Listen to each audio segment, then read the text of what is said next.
தனம் ஆட்டோ ஓட்டிட்டு வர்றாங்க. கஸ்டமர் நிறுத்துங்கன்னு கேக்குறாங்க.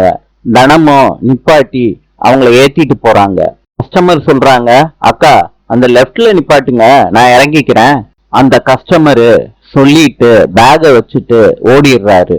இந்த நேரத்துல போலீஸ் செக் பண்றாங்க தனத்தோட ஆட்டோவை நிப்பாட்டிட்டு. கான்ஸ்டபிள் தரவா ஆட்டோவை செக் பண்றாங்க. சீட்டுக்கு கீழே போதைப் பொருள் இருக்கத எடுத்துட்டு வந்து இன்ஸ்பெக்டர் கிட்ட காட்டுறாங்க. இன்ஸ்பெக்டர் கேக்குறாரு, என்னம்மா போதைப் பொருள் கடத்துறியா? தனம் சொல்றாங்க, இந்த பொருள் எப்படி வந்துச்சுன்னு எனக்கு தெரியலையா அப்படின்னு சொல்றாங்க. கான்ஸ்டபிள் தனத்தை கூட்டிட்டு போறாங்க. சார் ப்ளீஸ் சார், என்ன விட்டுருங்க விட்டுருங்கன்னு தனம் கெஞ்சுறாங்க.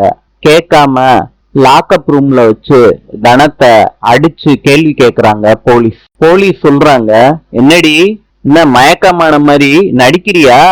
எங்களை பதச்சுக்கிட்ட இல்ல, இன்னும் என்னென்னலாம் அனுபவிக்க போறேன்னு பாருன்னு தனத்தை சொல்றாங்க. தனம் இத கேட்டுடுறாங்க, அதிர்ச்சி ஆயிடுறாங்க. மூர்த்தியோட குடும்பத்தை சேர்ந்தவங்களுக்கு தனத்தை போலீஸ் அரெஸ்ட் பண்ணிட்டாங்கங்கிற விவரம் தெரியுது. நாளை சந்திப்போம்.